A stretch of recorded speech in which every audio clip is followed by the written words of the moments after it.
Fui muito surpreendida pela relação com a língua e com a palavra. Eu nunca tinha passado tantos dias sem falar e sem me dar conta que eu estava sem falar.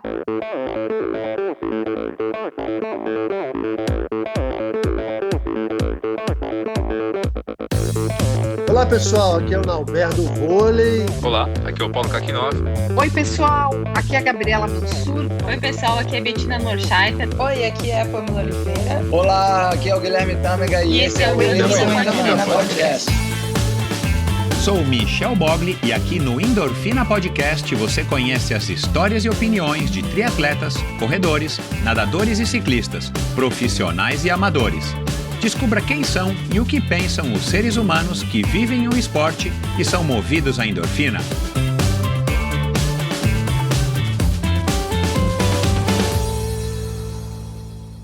Olá, seja bem-vindo a mais um episódio do Endorfina Podcast. Esse e todos os episódios são editados pela produtora Pulsante, do meu amigo Gabriel. Siga @produtora Pulsante no Instagram para ficar por dentro aí das últimas novidades, das notícias desse fantástico mundo dos podcasts. E é com grande prazer que eu anuncio aqui, se você está ligado no Instagram, EndorfinaBR, no meu Instagram, né, EndorfinaBR, ou se você está olhando aí para a capa do episódio, você já sabe que minha convidada é a Tamara Klink. E foi um prazer ter recebido a Tamara, uma mulher fantástica. Ela tem uma história muito interessante, e não é porque ela é filha do pai dela, mas porque ela está de fato procurando e escrevendo a sua própria história com as suas próprias palavras. Aliás, com palavras ela é super habilidosa, vocês vão perceber aí quão bem que faz o hábito da leitura e o hábito de escrever, ela que também é uma escritora. Mas ela fala muito bem, ela é muito eloquente, e a maneira como ela conta a sua própria história, como ela reflete sobre a vida, como ela reflete sobre ela mesma, é muito interessante. E a gente falou aqui, claro, sobre essa viagem dela, a primeira grande expedição da vida dela. Ela cruzou o Oceano Atlântico no ano passado, no finalzinho do ano passado, entre a França e o Brasil, em Recife, e depois ela ainda foi até Paraty, agora no comecinho desse ano, fazendo uma navegação quase tão extensa quanto a primeira parte, a primeira perna da viagem. E nós falamos, claro, sobre isso. Falamos sobre um pouquinho sobre moda, sobre roupas, falamos sobre o Ernest Shackleton, que no dia da nossa gravação veio a notícia de que haviam descoberto os restos, né, do naufrágio do Endurance, o navio do Ernest Shackleton, que é considerado aí por muitos como um dos grandes aventureiros aí da era moderna. E, claro, a Tamara sabe muito bem quem é, quem foi, e conhece muito bem a história. A gente falou sobre isso, falamos sobre pandemia, falamos sobre a relação dela com o oceano, falamos sobre a USP, falamos sobre a extensão dela, ou o término da faculdade dela na França, a opção por ter ido para a França estudar, e falamos sobre a viagem, falamos sobre a vida, falamos sobre o conjunto da obra, pelo menos da obra em plena construção, aliás, no começo da construção e da obra da vida da Tamara, nesse bate-papo incrível. Uma mulher fantástica, super simpática, aliás, foi super atenciosa em ter aceitado o meu convite. E é isso, tenho certeza de que vai ser uma conversa incrível para vocês também, e agora, maior prazer ainda eu estar compartilhando com você que está aí do outro lado essa história. Esse é o meu grande barato aqui no Endorfina.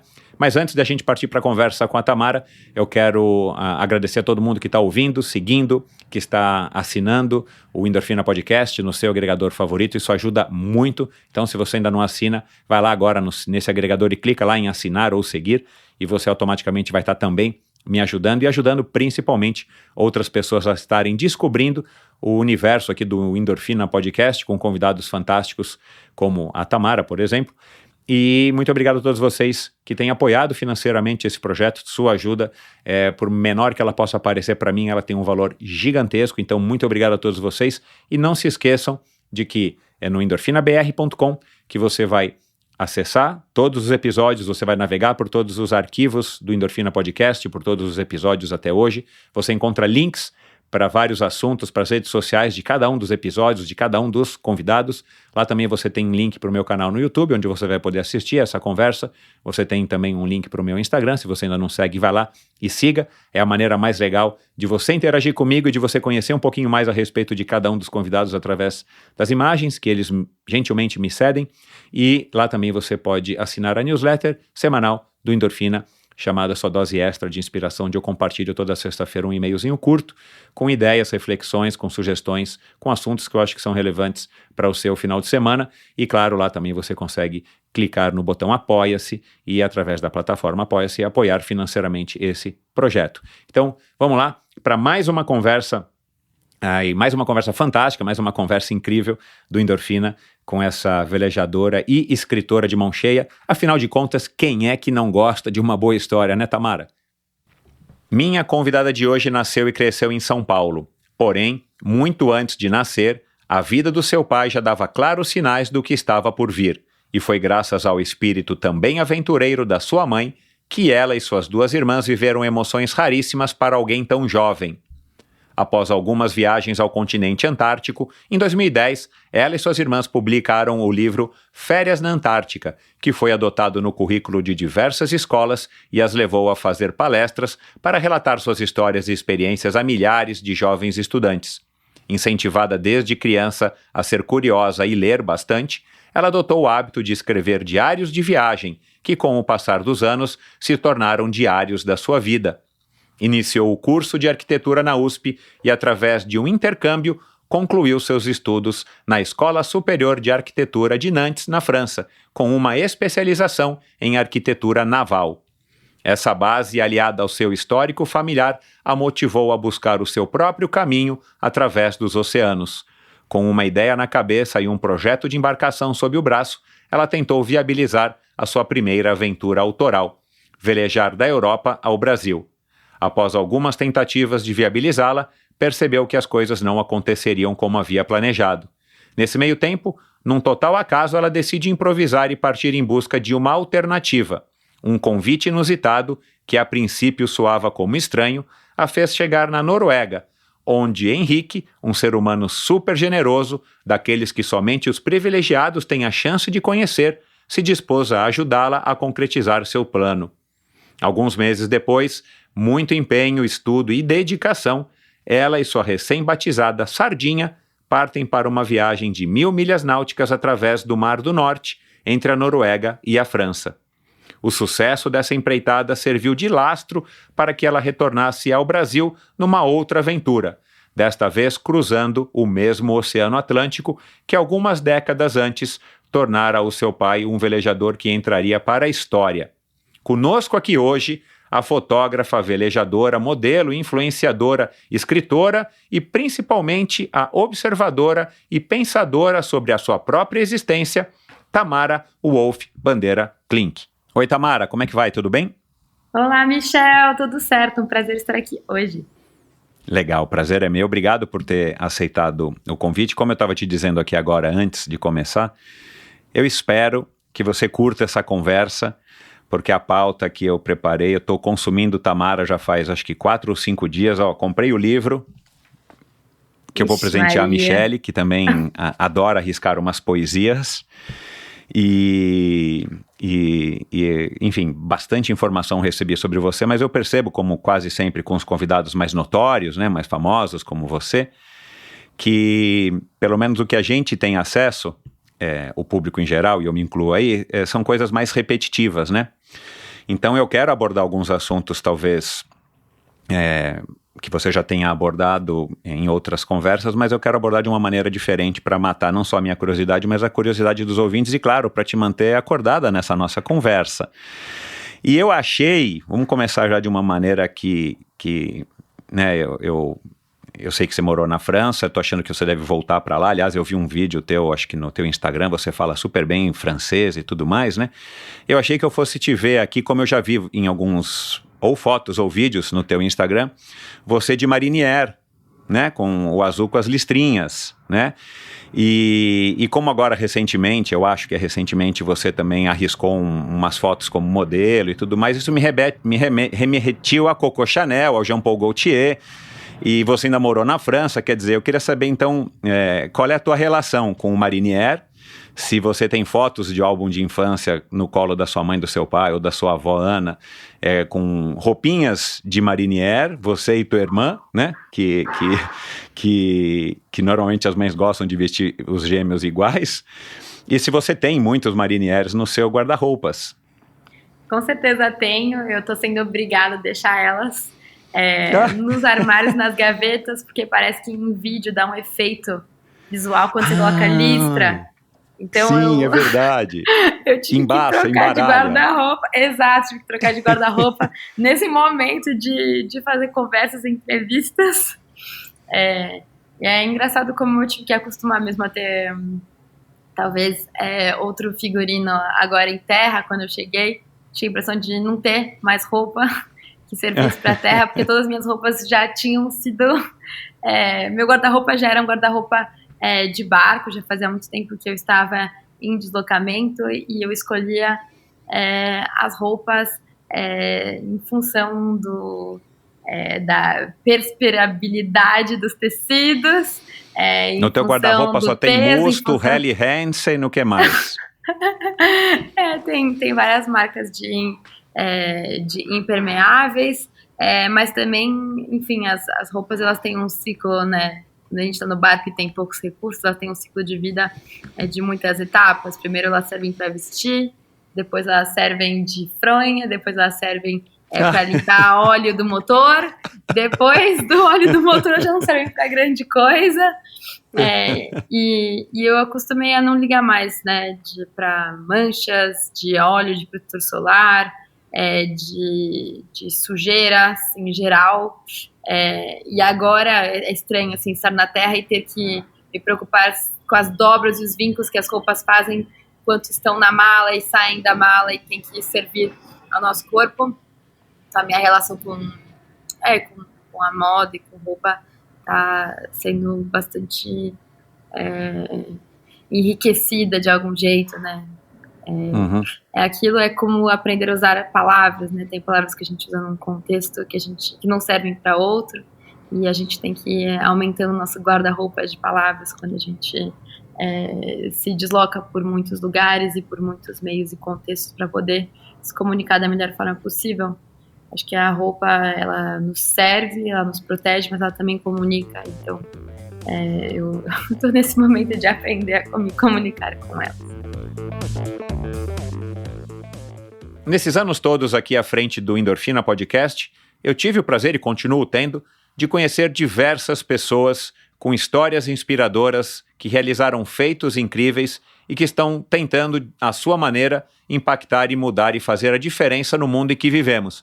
O André Koch é um deles. Se você não ouviu o episódio com o André, dá uma olhadinha, procura André Koch, K-O-K, e você vai conhecer um pouquinho a história por trás desse cara que é um empreendedor e um cara que durante um desafio pessoal conseguiu viabilizar e criar uma ideia que está mudando a maneira como a gente impacta a vida das pessoas, que é o quilômetro solidário. O André criou uma iniciativa onde é possível doar os quilômetros dos seus treinos e competições. Através do aplicativo Quilômetro Solidário, você pode doar os quilômetros da sua corrida, caminhada, pedalada, natação, ajudando a impactar e transformar a vida de milhares de pessoas. Você baixa gratuitamente o aplicativo, realiza sua atividade física e escolhe uma das 14 instituições para doar os seus quilômetros. Além de doar os quilômetros, você também pode contribuir fazendo uma doação financeira através do site kmsolidario.com.br. Siga @kmsolidárioapp no Instagram. Quilômetro Solidário, uma forma inovadora de combater o sedentarismo e ajudar a quem mais precisa. Você conhece a Bovem? Há mais de uma década, a Bovem gerencia projetos e negocia a entrada de novos clientes no mercado livre de energia. Com uma equipe experiente, a Bovem se compromete com os bons resultados, atuando através de escritórios espalhados pelo Brasil. Descubra as vantagens de ser livre e saiba se a sua empresa também pode ingressar neste mercado. Seja livre, fale com a Bovem. Bovem, energia que inspira. Visite bovem.com.br e siga a Bovem no Instagram no @bovem_energia. Olha, a gente já começou, na minha opinião, com o pé direito, porque você trabalha as palavras na maneira de se expressar de uma maneira muito legal, né, cara? Assim, eu tô curioso com esse teu jeito de todas as entrevistas que eu vi, os podcasts que eu ouvi, porque quando a gente lê, é claro, né, o que você escreve, já dá para perceber esse tom de poesia e tudo mais. mas é legal você falar dessa maneira e você usa as palavras de uma maneira muito legal, mas eu não quero começar falando disso. É mais um assunto que acho que hoje está sendo simbólico, eu não sei, você acordou cedo, pelo que me consta no meu WhatsApp, e logo cedo você já me procurou. Mas eu não sei se você teve tempo ou se teu pai já no grupo de família aí no WhatsApp, ou sua mãe, né, que está aí com você, já falaram que hoje, ou ontem, né, mas saiu nos jornais hoje, finalmente descobriram a carcaça, os restos dos destroços do Endurance, do Ernest Shackleton, depois de 100 e poucos anos, que está lá afundado perto da Baía de Wendell, ou sei lá, um lugar que você deve conhecer muito bem. Eu achei simbólico isso, a hora que eu acordei hoje e fui ler o jornal, porque a tua relação com a Antártida é uma relação aí praticamente quase que umbilical, né, pelo que eu percebo.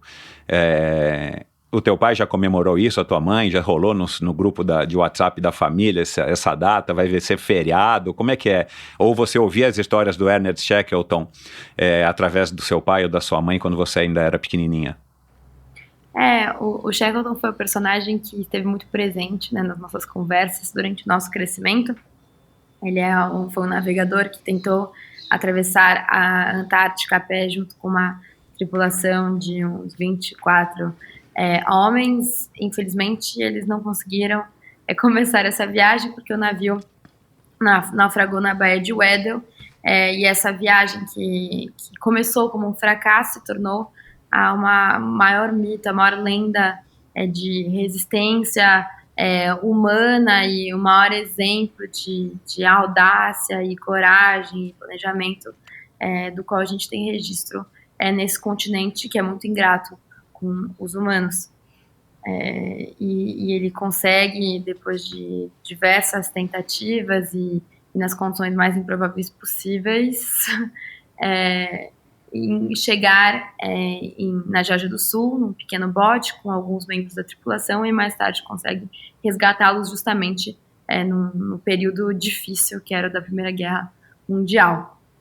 A gente ainda não falou sobre isso, acho que as nossas agendas não têm se cruzado tanto, mas é muito simbólico, né, esse navio ser encontrado nesse momento, né, onde a gente justamente está passando por, assim, tá terminando, talvez, né, não dá para saber ainda, mas talvez se aproximando de um fim de um período pandêmico, né, onde as pessoas foram expostas a condições muito difíceis, né, de prova da nossa humanidade, prova dos nossos limites físicos e mentais, nosso isolamento, né, não tinha para onde fugir, estávamos todos isolados de algum jeito e tentando encontrar tentando ser resgatados, né, talvez pelos cientistas, pelos médicos, pelos nossos psicólogos.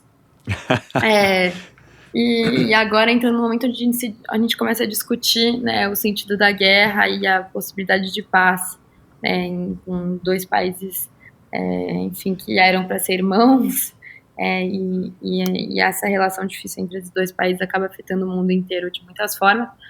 Então a gente acaba também, enfim, fazendo, para mim é um pouco simbólico e marcante, assim, a gente está encontrando esse navio nesse momento, né, Primeira Guerra, e é o momento que a gente está vivendo agora, que é um outro tipo de conflito, e é uma ponte, né, concreta e física com esse passado. Se o Shackleton se tornou um mito, a gente encontrar o navio torna ele muito humano, né, muito presente, muito próximo, né, a gente encontra esse barco que até então era só imaginado e um presente nas fotos preto e branca do Frank Hurley, que foi um fotógrafo da expedição, que fez um livro bem, bem bonito, esse navio desaparecendo no meio dos gelos, sendo engolido pela natureza. Literalmente engolido, né?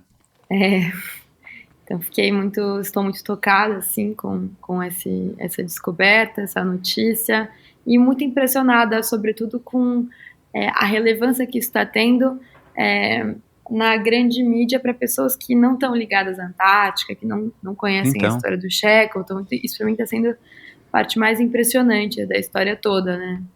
Uhum. Porque já faz tanto tempo, enfim, que essa viagem aconteceu, né? Já faz um tempo que os livros foram publicados, e assim, não era um personagem que fazia parte das minhas conversas com meus amigos, né? Mas agora tá todo mundo lendo no jornal, e é uma forma também de as pessoas entrarem em contato com essa história, que é uma história incrível e muito inspiradora e encorajadora. E eu li hoje que, eu não sabia disso, que há um tratado internacional que vai preservar o Shackleton, né? Não pode mergulhar, os mergulhadores não vão poder içar, né? Coisas como tentaram fazer com o Titanic e tudo mais, não vão poder, acho que, explorar. Pelo menos foi isso rapidamente que eu li hoje no jornal. Mas é uma história fascinante, né? E é tida como uma das maiores aventuras do ser humano, né? Essa aventura aí do Shackleton, considerando todos os obstáculos que ele enfrentou naquela época, né? Hoje a situação já é um pouco diferente, aliás, muito diferente. Mas vamos lá. Você tem essa curiosidade que você tem pelo mar, também pelo fundo do mar, pelo oceano como um todo? Qual é a sua relação com o oceano?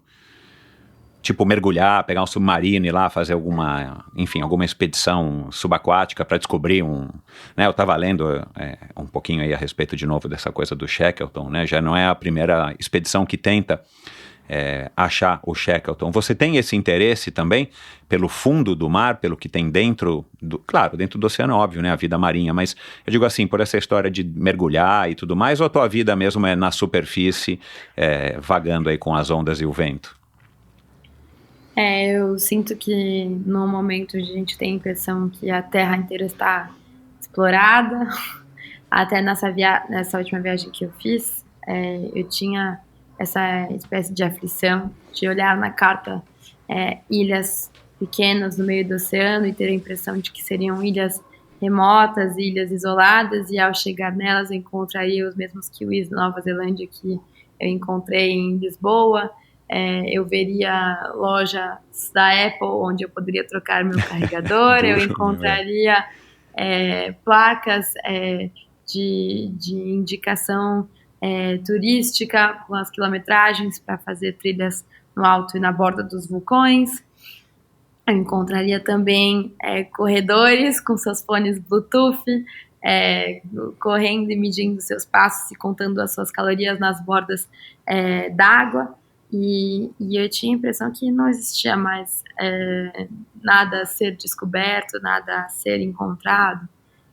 Mas é muito fácil quando a gente mergulha, mesmo que seja próximo da costa, fundo do mar, encontrar animais e lugares extraordinários e ver pedras não cartografadas e descobrir novos endereços pela primeira vez. A gente conhece muito, muito pouco o oceano e mesmo atravessando esse mar, o Atlântico, eu o tempo todo era molhada por gotas de água e eu não tinha ainda ideia de que em cada uma dessas gotas de água havia uma quantidade de milhões de micro-organismos de muitas formas e tamanhos, formas estreladas, formas compridas, formas achatadas, cores diversas. A gente tem muito ainda a conhecer, a explorar, e enquanto a gente não conhecer o oceano, a gente vai continuar. Aí eu vou citar um grande amigo biólogo, que é o Ricardo Gomes, do Instituto Mar Urbano do Rio de Janeiro. A gente vai continuar pegando esses grandes livros de pedra que foram escritos milhões de anos atrás por uma série de soluções que a vida encontrou para existir, e triturar esses livros de pedra com tantas respostas para fazer concreto para a construção civil. E dá muita né? Nessas gotas ainda tem, eu achei que você fosse lá nessas gotas com milhares e milhares de microfragmentos de plástico. Existe isso também. Tem isso junto nessas microgotículas. Tem também microplástico, né? Esse microplástico que a gente consome desde glitter até a pasta de dente, até nos tecidos das nossas roupas. sobretudo roupas de esporte. Acho que nós que gostamos de esporte temos que também ficar atentos com isso. Mas, enfim, não são só esses problemas, né? A gente tem também muitos problemas ligados à sociedade, os humanos. Enquanto a gente der atenção para os pinguins e baleias e não der para os humanos, a gente vai estar repetindo esse erro, né, de esquecer que nós fazemos parte da Terra. Você assiste muito, você consome muito conteúdo que diz respeito ao mar, por exemplo, esses documentários que estão se tornando populares graças ao streaming, né? Sei lá, Plastic Ocean, ou acho que chama Blue Sea, ou alguma coisa assim, da Sylvia Earle, tem do David Attenborough, tem alguns, né, disponíveis, ou livros mesmo. Você se interessa por esse tema ao ponto de consumir, ou a sua atenção, o seu tempo hoje, tirando, claro, os afazeres normais, você dedica mais eles a estar lendo o Fernando Pessoa, por exemplo, né? Acho que foi no podcast, no programa do Marcelo Taz, que você falou que gostaria de encontrar o Fernando Pessoa e tal. Como é que você distribui a sua atenção hoje? Eu acho que esses documentários, sobretudo que são produzidos hoje em streaming, eles são muito ricos, eles têm uma abordagem que eu considero até um pouco romântica muitas vezes, né, que atrai a gente, porque eles servem muito para sensibilizar. Eu consumo tanto documentários em streaming quanto livros de poesia, e não acho que são coisas separadas. O mar, ele tem esses múltiplos poderes de nos tocar e de ser tocado por nós também. Eu não acho que sejam coisas que se afastam, e uma vez que a gente entende o tamanho e a imensidão que existe em cada pequena parte de oceano, em cada gota, cada colher de chá de mar, a gente percebe a nossa talvez a gente se dá conta das nossas finitudes e das nossas infinitudes, né? Eu gosto bastante disso. Acho que são esses conteúdos também que me motivaram a ir para o mar e que me motivam a voltar. Você passou bem pela pandemia, né? Sendo, né? Você estava lá na França, né? Estudando, uma vida, enfim, próxima do mar, uma vida acadêmica, cheio de amigos e tudo mais. De repente, você foi freada, como toda a população, né? Mas eu tenho a impressão que os jovens, né, e eu vou te chamar de jovem porque você tem a idade da minha filha, mas os jovens sofreram muito isso, né? Não que os outros não tenham sofrido, as outras idades, os mais idosos talvez também, mas como é que foi para Tamara viver esses... vamos dizer que a pandemia está quase acabando, ou a gente está numa fase menos pandêmica, mas o auge ali, aquele começo, os 2 anos que se seguiram. Acho que, assim, eu fui uma pessoa muito privilegiada durante a pandemia, e só de, enfim, poder, durante esse período, realizar alguns dos meus planos antigos, de não ter que, enfim, lutar para comer, para ter moradia, pelos meus direitos básicos. E muitas pessoas não puderam, muitas pessoas tiveram que se expor, muitas pessoas perderam suas casas, suas famílias, membros próximos. Então eu sinto que, de certa maneira, eu não tive tantas dificuldades quanto outras pessoas tiveram, né? Eu tive muita segurança de algum jeito, muitos privilégios. Mesmo assim, não foi como talvez qualquer período qualquer situação que te força a mudar. Não foi especialmente um período completamente alegre, né? A minha viagem aconteceu a partir de um desmoronamento de alguns planos, assim. Eu morava com um namorado que eu gostava muito na França, e durante a pandemia a gente, enfim, se desentendeu, se separou, fiquei sem casa, e eu não podia voltar para o Brasil, não tinha mais voos, né?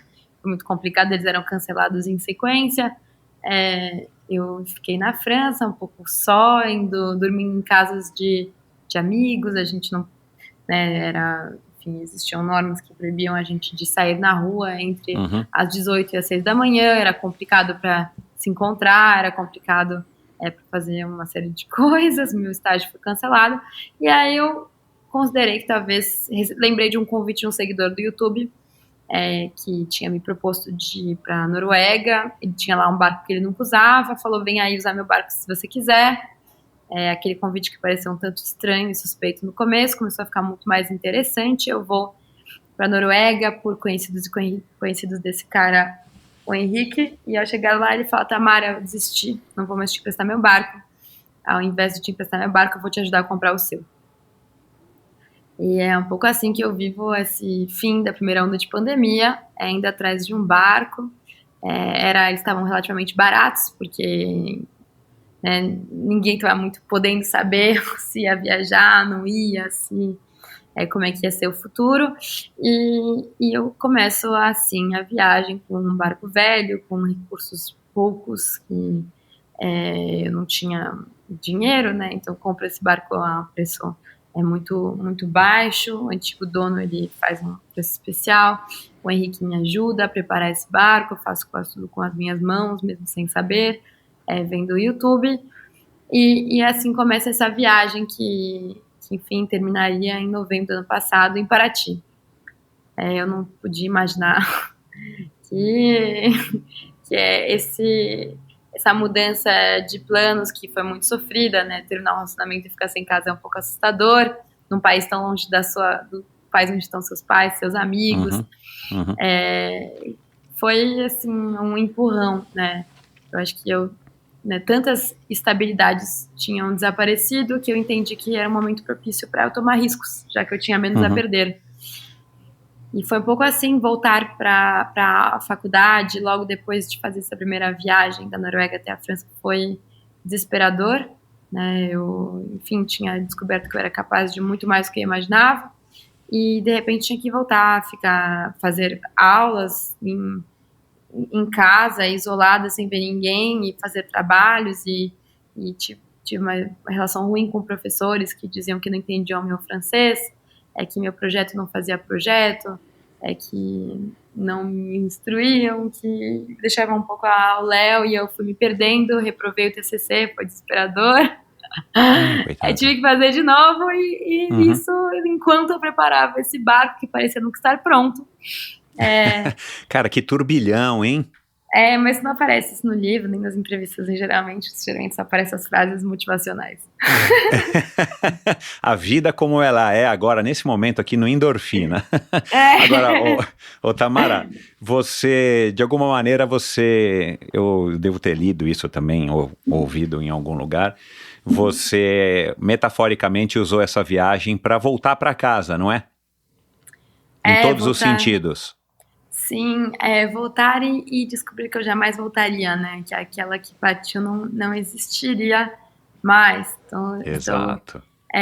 Enfim, reencontro. Desde que eu reencontrei meu pai, a gente já não tinha mais exatamente a mesma relação, porque se antes ele podia dizer que eu não tinha feito nada, agora talvez ele não poderia mais dizer que eu tinha feito absolutamente nada. Eu tinha que aceitar que eu tinha feito algumas coisas.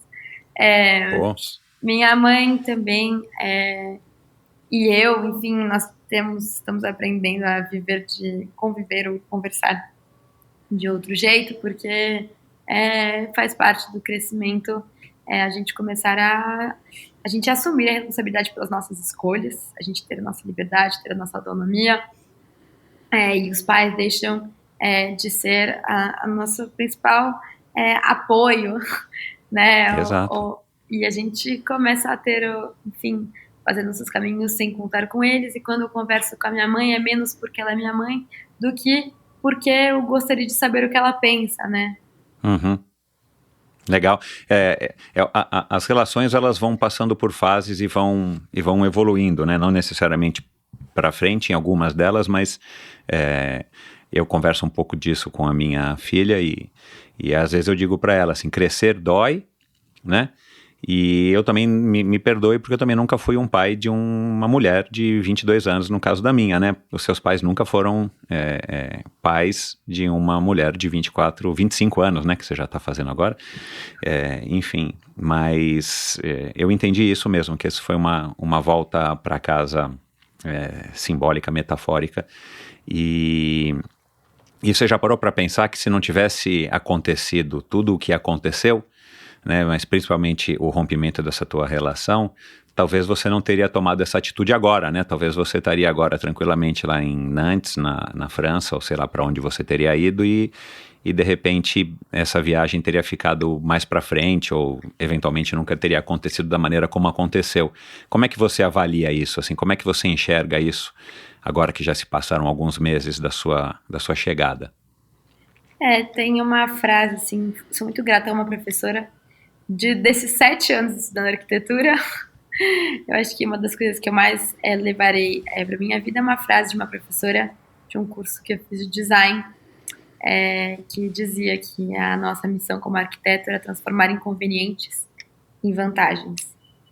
E era um inconveniente enorme, em princípio, e ficar, enfim, deixar a pessoa que eu gostava, deixar o lugar onde eu morava, mas eu entendi que a vantagem que aquilo me traria poderia ser muito, muito grande, porque era a primeira vez que, enfim, eu podia, eu não tinha amarras, né, justamente, nem com ninguém, nem com um lugar, e eu, enfim, não dá para saber o que teria sido se não tivesse, né, mas eu entendo que eu com certeza não poderia imaginar onde isso me levaria, assim, e não poderia ser mais grata àquela que, numa situação difícil, decidiu tomar esse risco de tentar. Depois que você decidiu, né, que eu entendo que talvez não foi uma decisão, tipo, um dia você acordou e falou, agora eu vou velejar e vou escolher o roteiro, né, primeiro você fez essa velejada lá para a Noruega, mas como se fosse um teste. Já estava nos planos vir para o Brasil remando? Velejando? Eu vim desculpa, remando, velejando. graças a Deus. Né, fazia parte dos meus planos há alguns anos, atravessar o Atlântico, a vela. Por 2 anos eu construí um projeto, formei uma equipe com alguns colegas da faculdade, que eram as pessoas que eu mais confiaria para fazer a construção do que quer que fosse. Desenhamos um barco, era um barco muito especial, um tanto tecnológico. Uau! E bastante leve. Fiz esse projeto e fui atrás de patrocínio em 3 línguas, diferentes lugares. Falei com pessoas muito interessantes, com altos poderes de decisão. E depois de 2 anos nessas discussões, eu cheguei à conclusão que eu não tinha conseguido, que não seria assim. E acho que a pergunta que mais me marcou, né, que eu ouvi numa reunião, foi de um executivo que disse, a gente ficou inseguro porque nós pensamos o que a gente faria com a imagem da nossa marca se essa menina morresse no mar. E eu entendi que dentro daquela pergunta existia uma insegurança quanto a eu ser capaz ou não de fazer a viagem, né, quanto aos riscos que aquilo envolvia, quanto à relação com a marca, e eu entendi que eu precisava começar de algum jeito, para eu mesma ser capaz de dar segurança para os outros, para eu saber que eu podia fazer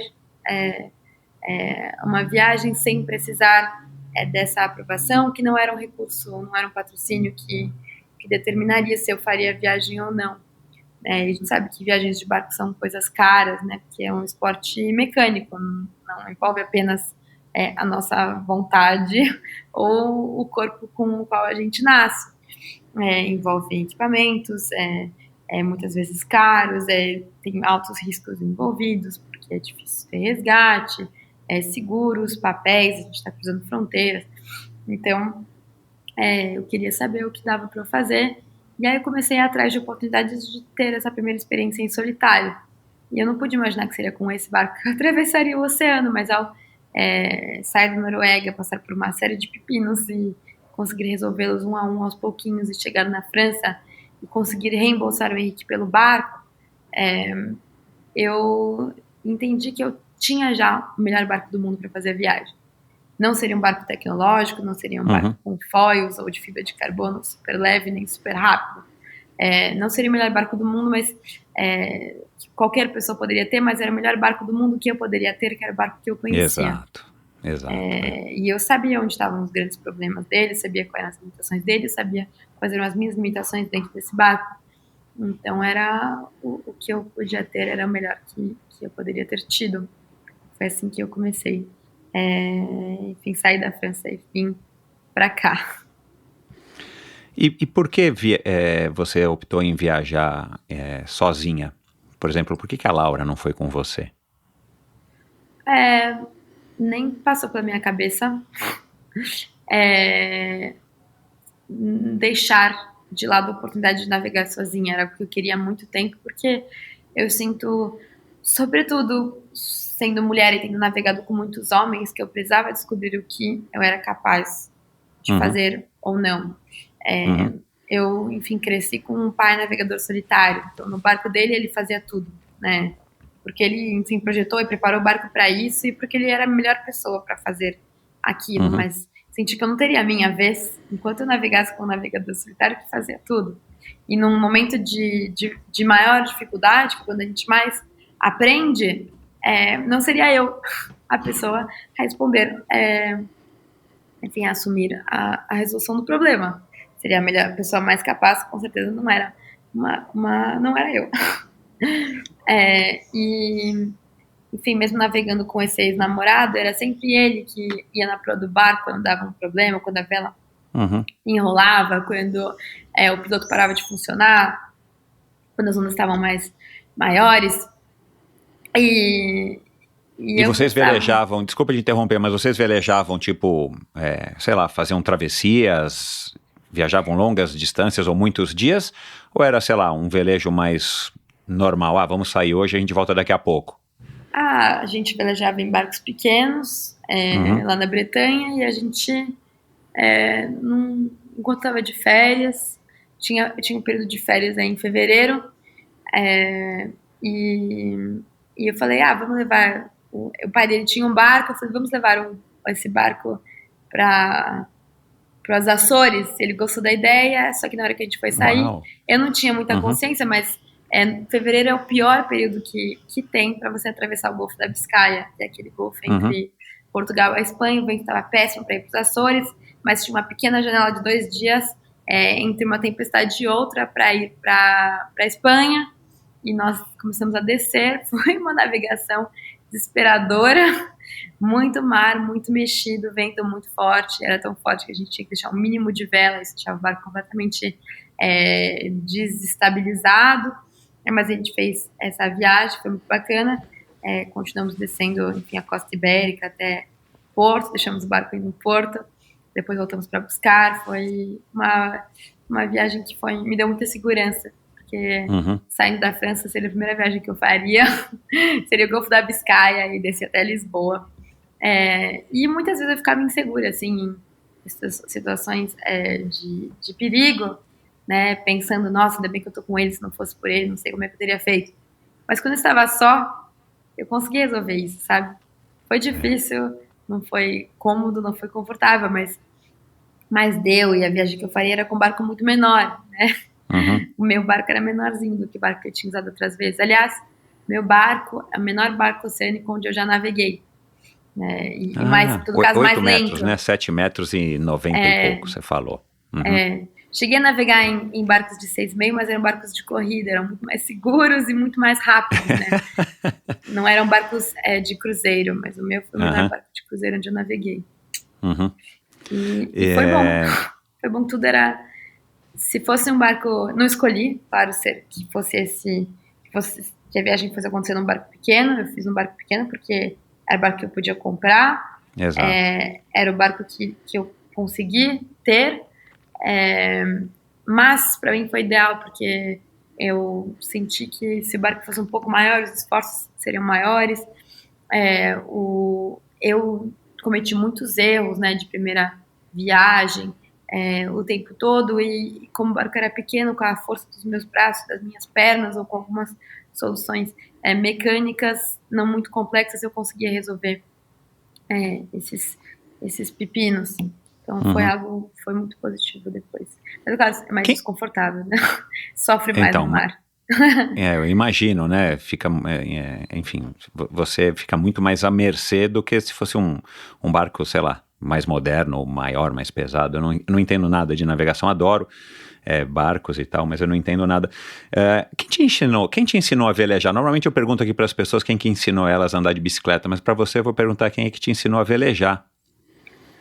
Muitas pessoas me ensinaram a velejar. Meus pais, com certeza, assim, foram o começo de tudo, porque eles me permitiram desejar isso, né? Se não houvesse o desejo, nunca teria velejado. Minha mãe, quando era pequenininha, me levava em escola de vela, aqui na represa de São Paulo, represa Guarapiranga, de Optimist. E aí, nessas aulas com o Miguel, eu era um desastre. Eu era, assim, a pior velejadora, com certeza, assim, tá? Na represa inteira, entre todos os clubes, eu era a pior. Eu estava sempre em último lugar. Eu detestava, eu odiava, assim, eu fazia de tudo para não ir, porque eu não dava, assim, eu não tinha vontade. Quando a gente não tem vontade, não adianta. Eu vejo, assim, muitos pais, ainda mais em clube de vela, né? A vela tem essa coisa de o pai querer muito que o filho veleje. Porque é meio que um estilo de vida, né? Não é uma modalidade que o cara pratica, é um estilo de vida, né? O cara vai ter casa na praia, o cara vai ter um barco no Yacht Clube da Ilha Bela, de Santo Amaro, e vai fazer isso todo final de semana, mas se não tem a vontade, não adianta. É horrível. Ou às vezes pais que querem que o filho corra, ou que o filho toque instrumento, que toque piano, que cante, que jogue tênis, que fale mandarim. Se não tem a vontade, não adianta. Eu acho que tudo começa com a vontade, né? A gente faz bem aquilo que a gente faz com vontade. Né? Sem dúvida. Ou pelo menos faz bem e por longo tempo, longos períodos. Né? A gente pode dar um tiro e ter um bom resultado e nunca mais querer. Mas enquanto a gente tiver vontade, a gente vai seguir, e meus pais me deram essa vontade. E eu sou extremamente grata a eles. Mais tarde, enfim, eu tive a oportunidade de navegar com meus pais, de ser passageira, o que é muito diferente de ser comandante. Quando a gente foi para a Antártica em família, mas eu, enfim, não tinha nenhuma participação, ou pouquíssima participação efetiva na navegação em si, né? Eu ficava acordada ali com meu pai de noite, enfim, procurando gelos no caminho, procurando outros navios, tentando falar no rádio com algum outro barco, mas aquilo muito mais, assim, povoou o meu imaginário do que era a viagem, do que de fato me ensinou a velejar. E foi muito positivo, porque eu acho que esse ambiente foi muito propício, né? De repente, ouvir alguém no rádio ou ter gelos ao redor não era mais intimidador, porque para mim fazia parte desse povoou esse imaginário. Isso foi muito mais importante do que de fato saber como ajustar velas ou como fazer manobras. Né? Todo esse ambiente, esses códigos que deixam de nos assustar. E, enfim, eu tive a oportunidade de remar também na faculdade, né? E o remo tornou-se muito menos intimidador quando... Lá na raia da USP? Nossa, foi o que me manteve na faculdade, com certeza. Nossa, Deus Santo Guilherme, que me forçou a ir para remar. Eu tenho certeza que eu não teria continuado na USP, fazer faculdade de arquitetura, eu não teria continuado se não fosse o remo. Mas como eu remava todos os dias e tinha que estar lá às 5 da manhã, 5h30, para começar a preparar o barco para pôr na água às 6, e o treino acabava às 8 e a aula começava às 8, já que eu já estava lá, eu ia para aula. Se não fosse o remo, eu não teria nem ido. Por que, Marina? Por que, Tamara? Porque chegou no momento da faculdade onde minhas paixões eram tão fortes, tão maiores, e as coisas começaram a, de alguma maneira, me chamar e dar sinais que poderiam dar certo mais no caminho do mar do que no caminho da terra, que começou a ser muito duro ir para a faculdade. Entendi. Né? Porque virou uma renúncia, assim, de um projeto maior. Eu ainda não tava velejando, mas eu tava remando e eu tava fazendo um canal no YouTube, onde eu fazia diários de viagem. Volta e meia, algum velejador que tinha visto um vídeo anterior, um dos vídeos, inclusive, é sobre o livro do Alfred Lansen sobre a viagem do Shackleton. Deve ter subido aí as visualizações recentemente. Então, vídeo onde eu falo sobre o livro. Mas eu tinha esse canal, as pessoas começaram a meio me entender, não sei como, mas é como uma autoridade no tema de navegação ou de diário, porque eu estava sempre fazendo esses diários, sempre publicando, tinha pouquíssimos canais de vela no Brasil. Hoje em dia todo mundo que compra um barco faz um canal, mas na época tinha 2 ou 3, e enfim, comecei a ter um monte de convites legais para fazer viagens em barcos diferentes. Aí eu não queria mais para a faculdade. Aí eu falei, mãe, eu quero mudar de barco. Ela falou assim, pelo amor de Deus, Tamara, você não fez não sei quantos anos de escola, você não entrou nessa faculdade para depois virar motorista de barco. Eu falei, mãe, fala sério, você não tá entendendo, fala que isso tem. Enfim, tô virando cada vez mais motorista de barco atualmente, e eu fico muito feliz. Mas foi muito difícil, assim, persistir na faculdade. Então, o que eu mais fazia, aí eu, enfim, fui encontrando desculpas, né, para eu continuar indo para lá. E uma das desculpas foi entrar num grupo de pesquisa que trabalhava com os hidronel metropolitano de São Paulo, um projeto para tornar os rios de São Paulo navegáveis. Fiquei nesse laboratório 3 anos. Fui fazer um curso na Faculdade de Engenharia Naval, chamado Projeto de Veleiros, me apaixonei, e desse curso eu descobri um intercâmbio numa faculdade da França que tinha um curso de arquitetura naval. No fim, eu iria para a França, não voltaria mais para a USP, mas começou com remo. De algum jeito foi graças ao remo. Legal. Você remava que tipo de embarcação lá? Esquife. Que legal. É um barco bem incrível, assim, bem pontudo, que inclusive tem 8 metros, como a sardinha. Isso, de exato. comprimento. E super estreitinho, né? Super estreito, onde o remador ele está só, e no remo, quem não rema, às vezes não sabe, mas a gente rema sempre de costas para o lugar para onde a gente está indo, né? A gente está sempre olhando para o passado, né? E a gente usa bastante as pernas, ao contrário da canoagem, né? E eu amava muito, assim. E o remo te dá esse senso de disciplina, de pontualidade, uma atenção e uma concentração, as duas ao mesmo tempo perpétuas, infinitas. É um barco bastante instável, então você tem que coreografar, né? Cada gesto é coreografado e muito repetitivo, então treina bastante nossa paciência, nosso equilíbrio, nossa força, nossa resistência, muita força por um longo período, né? E você tá na água o tempo todo, né? Isso é o que eu mais gostava, assim, fazer isso tudo em cima da água. Você se recorda qual foi o maior período que você passou sem entrar, não na raia olímpica, né, mas no mar, numa água salgada? Você passou já um longo tempo sem entrar, que você sentiu falta? Eu sinto muita falta, eu senti bastante falta no ensino médio.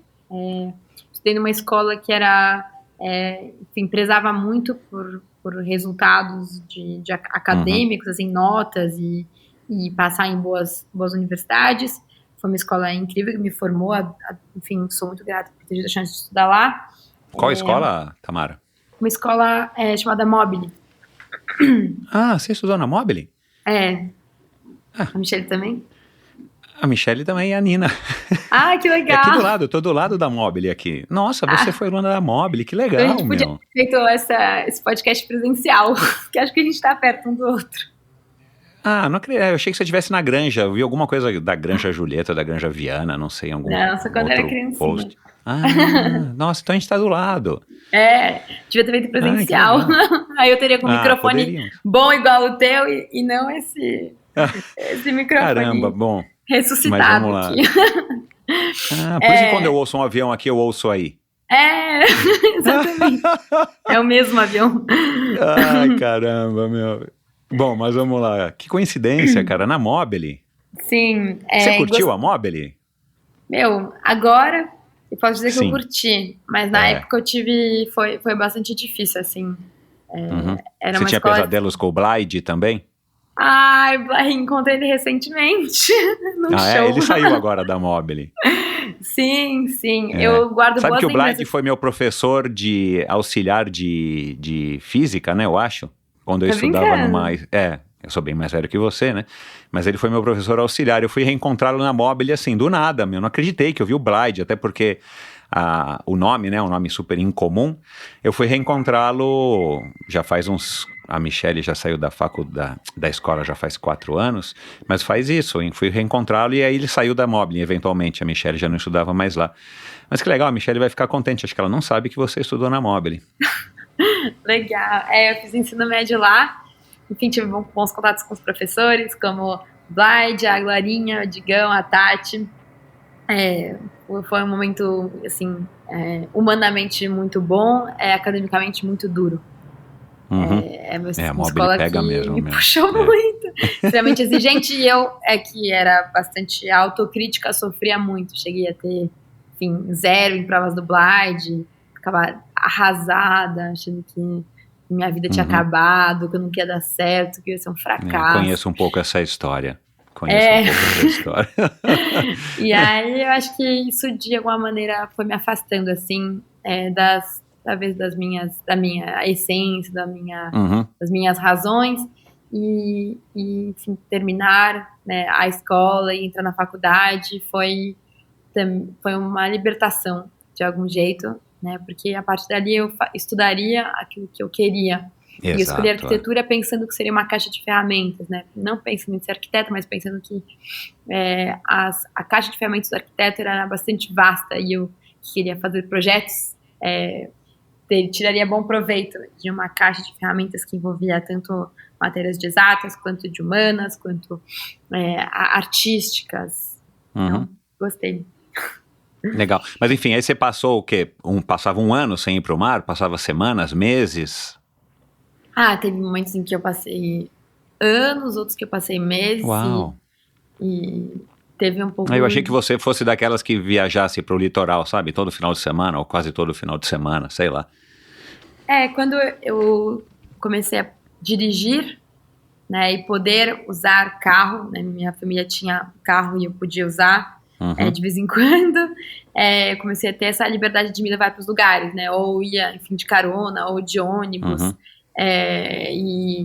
Mas foi depois de sair da escola, porque a escola era extremamente exigente, então me puxava de novo, me sentia culpada de não estar estudando no fim de semana, igual todas as outras pessoas do meu ano estavam estudando, porque estava todo mundo estudando, é porque realmente devia estar muito difícil, se eu não estava estudando é que tinha alguma coisa errada.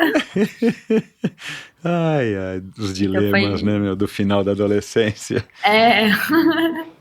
Mas a escola me serviu para uma coisa muito boa, que foi a formação de escritora, assim. Foi a Mobile que me formou como escritora. Então, talvez a Mobile nem saiba, mas foi ela, porque ao entrar... Você nunca foi chamada para fazer lá uma palestra, alguma coisa lá na Mobile? Seria tão legal isso para os alunos que estão lá. Sim. E é interessante porque no primeiro ano do ensino médio eu fui chamada para... Eu lembro de um dia que eu estava na sala e o professor falou, a gente vai mostrar exemplos de redações para vocês, para ajudar vocês, então a gente vai mostrar o exemplo de melhor redação da sala e a pior. E aí eu vejo minha redação e minha redação era a pior. Não acredito, meu. Cara, vê como a Mobile é exigente, hein? Minha mulher já tem 3 livros publicados, declama poesia como ninguém e tal, e...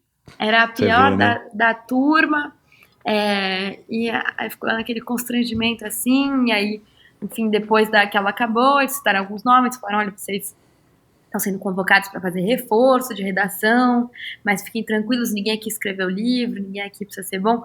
Eu já tinha livro publicado, ficava assim, me sentindo mal, me sentindo uma farsa. Aí eu comecei a ir nos reforços, e fui em todos, e aí eu conversava com o André, da turma da redação, e entregava redações para ele com muita frequência, o máximo de frequência que eu podia. Sempre que eu podia, eu estava lá escrevendo uma redação para ele corrigir, dar uma nota. até decorar todo o gabarito da correção, eu decorei. Se a gente cita uma referência histórica, você ganha 2 pontos. Se você usa o tópico frasal, ganha 2,5. Aí decorei isso e aí comecei a tirar notas excelentes em redação, porque eu tinha decorado toda a ficha de correção. Tirei, enfim, notas quase 1.000 lá no Enem, que era o sonho. Entrei na USP graças à redação, porque a nota foi incrível. E era isso, eu tinha decorado o gabarito. E comecei a tirar notas incríveis. E foi graças à Mobile, assim, que me pôs nesse lugar, tipo, me tirou do salto, sabe? Né? Você escreveu ali, sabe escrever bem. Tamara, você tem muito a aprender ainda. E foi ótimo pra mim. Você vê, né? Nada como a gente processar as informações, com o passar do tempo a gente vai conseguindo ter uma visão talvez mais clara, né, sobre o que aconteceu, e essa analogia que você fez agora há pouco atrás, que quando se rema, normalmente se rema de costas, né, para onde a gente está indo, isso também acaba sendo uma reflexão legal para a vida. Agora vamos falar um pouquinho, antes da gente encerrar, eu sei que o seu tempo é curto, sobre algumas coisas da viagem que eu tenho curiosidade, que não ouvi você falando. Se você falou, peço desculpas, eu não acompanhei. Mas da hora que você decidiu, tipo assim, olha, agora eu vou, o Sardinha é ok, eu vou fazer a travessia, assim, em linhas gerais, como é que você se preparou? Porque eu imagino que você tenha, né, filha do teu pai, tendo vivido tudo o que você viveu, eu imagino que você também não foi assim, tipo, inconsequente de se jogar no mar sem se preparar, seja psicologicamente, fisicamente, vendo vídeos, conversando, estudando, enfim, se planejando, né, tipo, tendo planos. O que eu preciso para viajar? Precisa ter um seguro? Como é que eu passo, né, de fronteira? Não sei nem como é que funciona no oceano. É a hora que eu saio de uma água territorial, passo para uma água internacional e tudo mais. Detalhes desse tipo, se você puder passar rapidamente por isso, e fisicamente também, né? Você falou que não... eu toda hora fico falando aqui de remo, e aí eu quero agora abordar um pouco esse assunto, e você acabou falando já da tua experiência com remo, mas fisicamente você precisa estar bem para aguentar passar por uma viagem dessa, porque você vai extenuar o seu corpo ao limite, né? Não é uma coisa que você vai ficar remando como o teu pai fez, mas, cara, você precisa estar sempre firme e forte ali para poder fazer uma força e aguentar, né? Enfim, faz um resumo aí da tua preparação, como é que foi, se ela foi estruturada, se ela não foi estruturada. Acho que você me chama que é triatleta, deve pensar na preparação física, acho que com outras, talvez com outra exigência, quando a gente veleja, ainda mais num barco que é lento, onde a gente não é exigido o tempo todo, ao nosso limite, tem uma preparação física que talvez não seja tão exigente quanto a que você tem enfim, no esporte que você esteve praticando. Mas eu tive uma preparação até, assim, que me acompanhava, que era de fisioterapia. Eu fazia com a fisioterapeuta os movimentos que eu teria que fazer no barco para eu aprender a fazer eles da maneira correta, que machucasse menos. Acho que foi muito mais a preparação para reduzir os possíveis acidentes, chances de lesão, as possíveis lesões, do que, enfim, para ter a performance, né? Entendi. Eu tive uma preparação com um psicólogo para poder, em alguns momentos, não me deixar levar pelo estresse quando eu precisava dormir. Quando a gente navega em solitário, a gente dorme em períodos muito curtos, né, que às vezes eram de 20, às vezes eram de 5, às vezes eram de 10 minutos, às vezes eram de 40, mas mesmo assim são sempre períodos curtinhos. Não tive uma noite. Por exemplo, você de 8 estudou horas. algo sobre a falta de sono, como driblar, quais são as melhores técnicas para você dormir o menor tempo possível, se recuperando o máximo? Você fez esse tipo de preparação? Eu li livros, conversei com pessoas, eu testei muitas coisas enquanto estava no mar, aprendi com a minha nutricionista, a Isadora, quais eram as comidas que facilitariam eu adormecer e quais que dificultariam.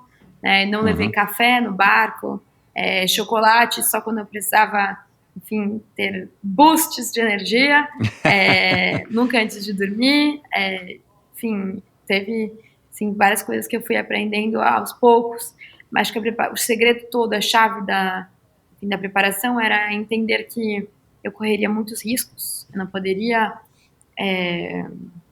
fugir dos riscos, não poderia me impedir ou eliminar os riscos, eu poderia evitar alguns, e os principais perigos que eu encontraria estavam ligados à meteorologia, né? Isso eu poderia, talvez, coordenar usando as referências meteorológicas de anos anteriores ou de períodos anteriores. Então eu dividi a viagem em pedaços que eram menores, então eles me estimulavam, e eu espalhei esses pedaços dentro de um calendário. Então eu decidi atravessar o Golfo da Biscaia no verão, que era o período onde teriam, a princípio, menos depressões. Depois eu decidi chegar em Las Palmas, nas Ilhas Canárias, no meio de novembro, que era um período que parecia ser um pouco mais favorável, e esperei 2 semanas para chegar em outubro e sair logo depois onde os ciclones tinham maior incidência. Claro que isso não me impediria de ter mau tempo na viagem ou de ventos muito ruins, mas de alguma maneira eu conseguia reduzir assim, os possíveis tempestades ou situações complicadas. Então foi algo bom. E você tinha planos, tipo, plano A, ou plano A, claro, né, era não ter muitas intercorrências ou intercorrências consideradas normais. Um plano B, plano C, por exemplo, e uma coisa que eu ia perguntar, se de repente você tivesse algum problema lá com as velas, eu não sei, né, que você não pudesse mais se beneficiar delas por algum motivo, sei lá, tem remo num barco desse? Você fala, vou ter que remar, sabe, coisa desse tipo, ou é loucura? Aconteceu de ter alguns problemas que eu não tinha previsto. Por exemplo, não podia usar velas quando não tinha vento. Né? Sem vento, o barco fica à deriva. E eu estava dobrando a esquina da Bretanha, saindo da Baía de Douarnenez, lá na França, e para atravessar um lugar com muita corrente, chamado Radesson. E quando eu estava na esquina, assim, desse cabo, perto das pedras, o vento acaba e eu me encontro parada, sendo levada à deriva. Eu tinha acabado de perder meu hélice, não podia nem usar motor. Nessa situação de emergência, sou carregada para as pedras. E eu fui vendo as pedras chegando, e eu não podia fazer nada para fazer meu barco ir para o sentido contrário das pedras. Né? Então eu penso, eu não posso ir contra, e a corrente vai me trazendo a falésia para perto. Não podia lutar contra o mar, mas pensei, talvez eu possa dar uma enrolada. Eu sabia que a corrente mudava a cada 6 horas, e eu começo a, enfim, virar, mexendo no leme, fico tentando fazer o barco rodar no eixo para ir no sentido da corrente, e eu pegar a velocidade, e a parte dessa velocidade ir na inércia do barco, desviar e ir para um outro lado, onde eu ia aos pouquinhos conseguindo. E tudo isso você tem tempo, né? Não é uma coisa que demora meia hora, é uma coisa que demora horas. Você vai antecipando. Mais ou menos. Acho que, assim, diferente quando a gente anda de bike, né, ou de carro de corrida, onde tudo pode mudar em milissegundos, na navegação a gente tem um tempo maior, né, para responder. Só que a gente pratica o nosso esporte por muito mais do que horas, né? São às vezes dias ou semanas. Então a gente fica mais exausto. Nesse momento que eu estou descrevendo era de noite, eu tinha dormido muito pouco, e eu sabia que eu não conseguiria dormir depois, eu teria que ficar acordada. Eu já estava exausta e enfim, vão se passando nesse período de 15 ou 20 ou 30 minutos, 1 a 2, 3, 4, 5 horas, muitas coisas vão passando pela nossa cabeça. Não tinha alguma possibilidade de responder, mas enfim, aí o que eu consigo, por exemplo, avisar o cross, no caso, estar perto das pedras, e essa vantagem de estar perto das pedras aqui tem mais chance de você ter rádio.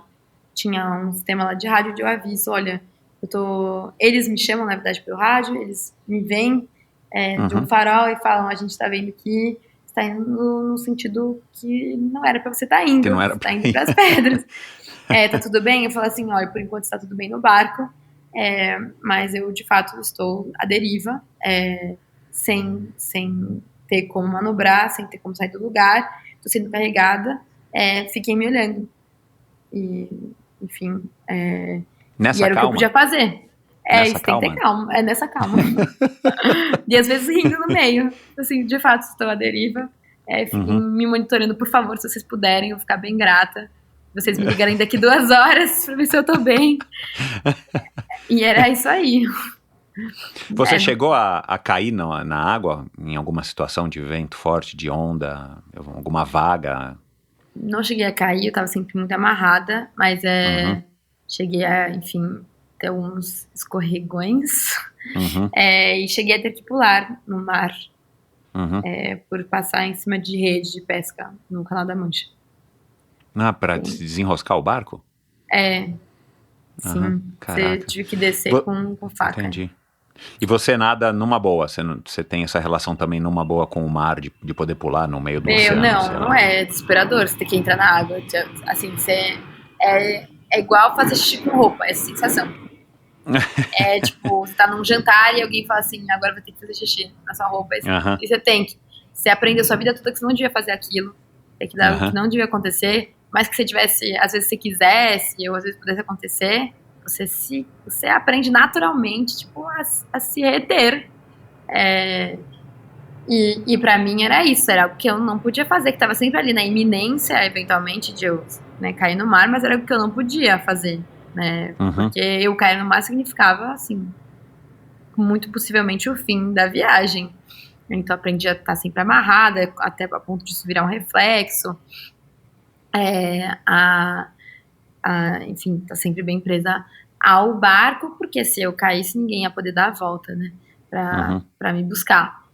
E na hora que você vai entrar na água, você não só não tá amarrada, como você não tá nem com um colete pra poder mergulhar, né? Então eu tive que tirar meu colete, amarrar um cabo na cintura, morrendo de medo que o cabo enroscasse, com uma faca, e ainda por cima enfiar a cabeça dentro da água e passar embaixo do barco e até o hélice começar a desfazer a rede. Foi muito assustador. E acho que o que ajuda é ter treinado isso algumas vezes antes, né? Por exemplo, eu sempre limpei o fundo do meu barco.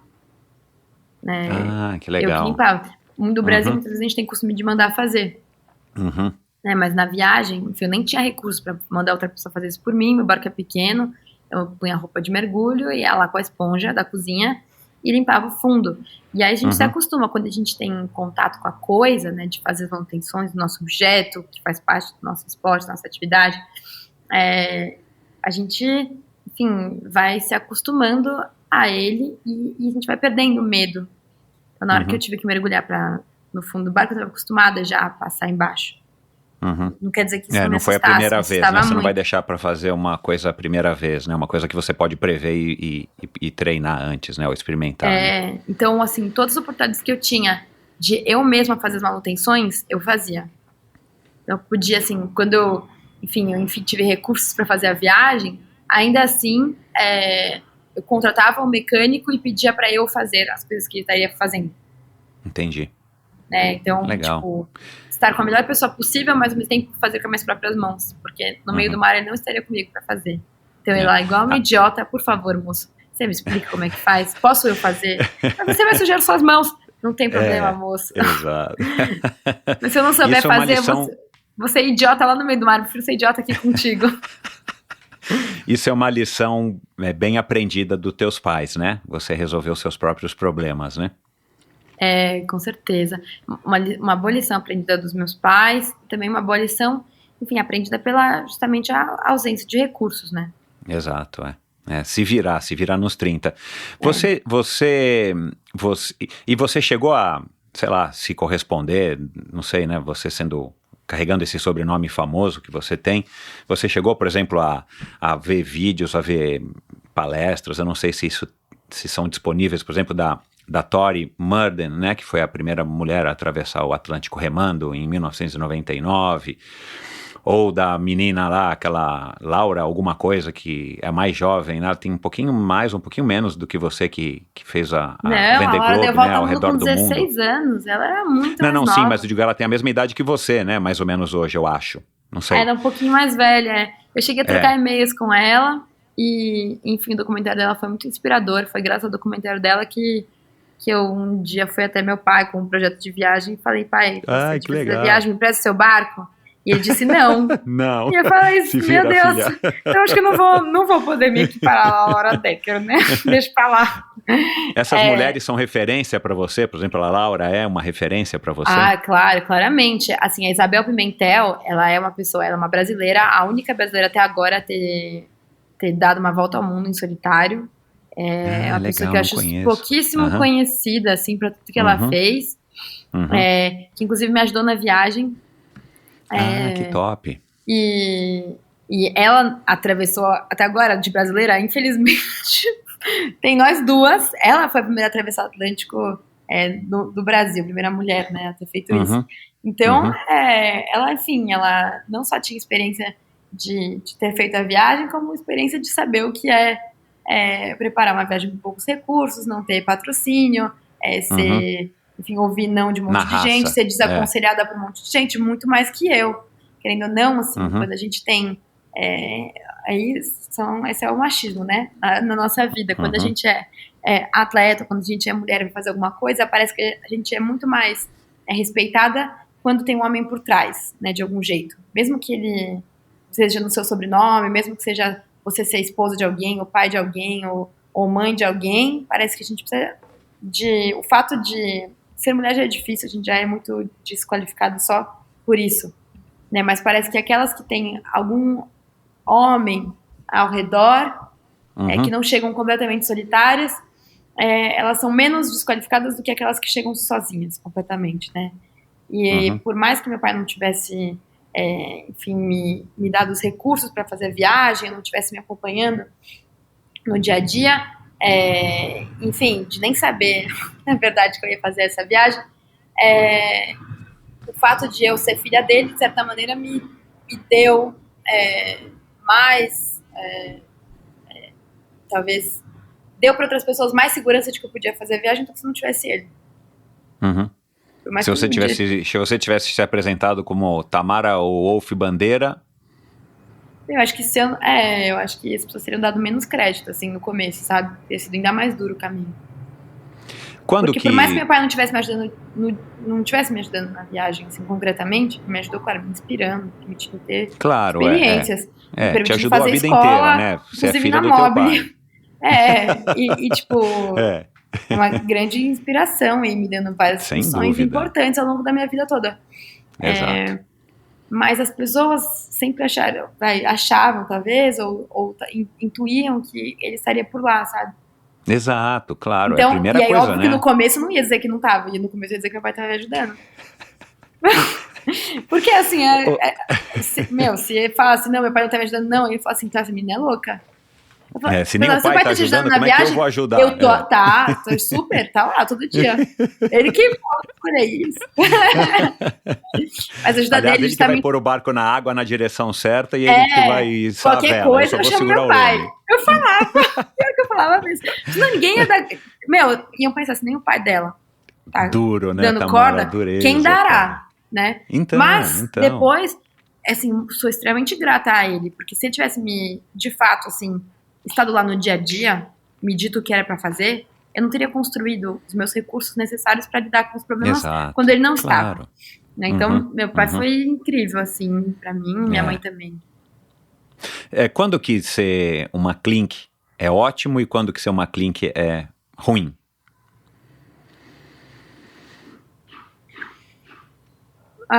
Eu acho que... que pergunta difícil. Eu acho que foi ótimo ter crescido com os meus pais, assim. Claro que só tive eles, não tem como saber como seria sido não ter crescido com eles, mas... Não, mas você ouve as histórias dos amigos, das amigas, né? E teu pai sendo uma pessoa tão notória e com uma vida tão diferente, né? Porque teu pai não é um advogado, um dentista, um engenheiro de sucesso, né? O teu pai é um navegador, um velejador, um remador, né, de sucesso. Foi incrível, assim, poder ouvir muitas vezes do meu pai que as viagens que ele fez teriam sido inúteis, não teriam servido para nada se ele não tivesse escrito livros. Então, esse valor que ele dá para os livros, inclusive atrás de mim, uma parede toda só de livros, isso foi algo que foi muito importante para mim.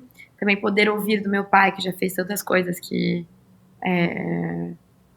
é uma enorme referência, né? Que eu tinha muito a aprender, que eu não tinha feito nada, que eu nunca podia ser arrogante, porque o Mário sempre cobrar de mim humildade, que, sei lá, de tirar talvez uma espécie de deslumbre que eu poderia ter feito qualquer coisa. Isso foi algo muito, muito positivo também pra mim. É ruim, eu acho, quando isso, nos momentos em que isso, de certa maneira, dificultava para mim o encontro com a minha identidade. Uhum. Porque ter um pai que é conhecido pode ser um tanto intimidador quando você está começando a escolher seus caminhos, né? Uhum. E sobretudo quando você escolhe caminhos que se aproximam do dele. Pois é, então. Então isso pode ser um pouco assustador e intimidador, e acho que o YouTube me ajudou a encontrar essa voz, né? De algum jeito. Porque era um projeto, enfim, que eu fazia no meu quarto, sabe? E era um mundo à parte. Não, e uma coisa sua, né? Que teu pai não teve nem a possibilidade, né? De viver isso, teu pai e tua mãe, né? Eu vi numa entrevista que você fez com eles, caseira, né? Sobre o YouTube e as redes sociais, né? É horrível, mas é ótimo. Cara, é legal. Pensa que isso vai estar pra posteridade, cara, guardado. Quando você tiver 40, 60, 80 anos, isso vai estar guardado. É muito legal, você vai ver. Então foi algo muito bom também, sim, eu conseguir, enfim, publicar livros agora. Acho que eu faço muito parte da minha geração mesmo. Eu me vejo assim como minha geração, né? Isso de, enfim, poder estar em muitos lugares ao mesmo tempo, até a dificuldade de ter paciência, a vontade que a gente tem de pular etapas, e a frustração que a gente sente quando descobre que não pode, depois a alegria de descobrir que a gente conseguiu, querer compartilhar e enfim, poder estar em contato com pessoas de muitos lugares, não ser intimidada por aparelhos e telefones e botões, talvez ser bastante expressivo nas redes, enfim, uma mulher que é ouvida. Tenho certeza que minha mãe, na época dela, não seria tanto tão ouvida quanto eu tenho a chance de poder ser hoje, né, isso é bastante, enfim, acho que característico, assim, são possibilidades da minha geração. Bem claro, com um monte de problemas e outros desafios, mas é algo que, enfim, feliz de fazer parte disso, e espero que, de certa maneira, isso contribua para eu não ser nem a mais jovem, nem a última, nem a única, nem... Bom, a coisa boa é que, enfim, até o momento, o brasileiro mais jovem a ter atravessado o Atlântico ainda sou eu. É a única coisa. Mas não fiz isso para bater.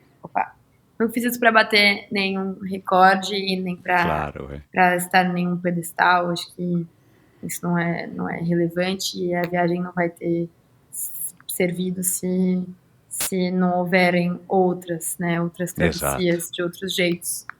Que vierem. Eu aposto que haverão outras e não vai demorar muito, eu acho, tá?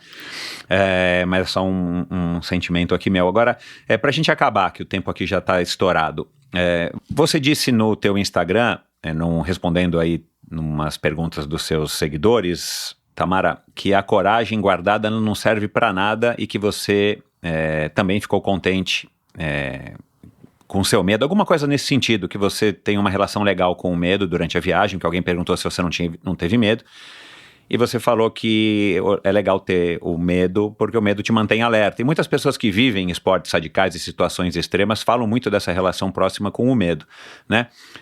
Porque o medo, de fato, te deixa... Você não precisa não ter medo, que talvez não ter medo seja pior do que ter medo e respeitar as situações e avaliar melhor o que está à sua frente para você não sucumbir aí na sua tarefa, na sua empreitada. E aí me despertou a curiosidade, assim, o que você aprendeu sobre você mesma que você não sabia, o que aflorou, que eventualmente já estava dentro da Tamara, numa viagem dessa, onde é uma sessão de terapia de praticamente 3 meses, né, você ali, e que te surpreendeu, tipo assim, se houve, né, alguma coisa que você talvez não soubesse a seu respeito mesmo, e que com a viagem isso veio à tona e te surpreendeu, ou positivo ou negativamente? Fui muito surpreendida pela relação com a língua e com a palavra. Eu nunca tinha passado tantos dias sem falar e sem me dar conta que eu estava sem falar. Então, teve, sobretudo o trecho final entre Cabo Verde e Brasil, que durou 17 dias, eu devo ter falado pouquíssimo, assim, tinha momentos em que, sei lá, eu me machucava e falava algo tipo, droga, e aí me assustava com a minha própria voz. Não ouvia a voz de ninguém. Que loucura, meu. Enquanto eu fazia o Canal da Mancha, eu ouvia vozes no rádio, né? De outros navios, até atrapalhava bastante, porque você ficava com o canal 16, que é o canal internacional de SOS, ligado o tempo todo, e tinha momentos em que, enfim, eu queria dormir e ficava lá aquele barulho do canal, de pessoas falando Mayday e pedindo socorro, e isso era muito difícil lidar com. Mas entre Cabo Verde e Brasil não tinha ninguém no rádio. Aliás, teve até um momento em que eu perdi a antena num tempo ruim, temporal, e nem me toquei, porque já não ouvia gente há tanto tempo, que não fez falta. E ao mesmo tempo, muitas vezes eu esquecia assim, que eu existia, por não falar, por não ver rostos de ninguém, não cruzar pessoas. E eu comecei a ler muito, escrever. E quando eu lia, eu começava a olhar assim, um livro que eu levei, que foi Jockey, né, da Matilde Campilho, eu via ela descrevendo assim, as pessoas que andavam pelas ruas de Lisboa ou do Rio, e falava assim, nossa, que incrível, pessoas andando pela rua, parecia algo tão distante, e bastante emocionante. Então, fiquei bem independente, assim, da palavra e, sobretudo, do português, né, mais até do que de outras línguas. Eu fui muito transformada por isso, e isso me ajudava bastante a lidar com os medos, a reconhecer esses medos e também a reconhecer a coragem, depois que eu já a tinha usado. A tua relação com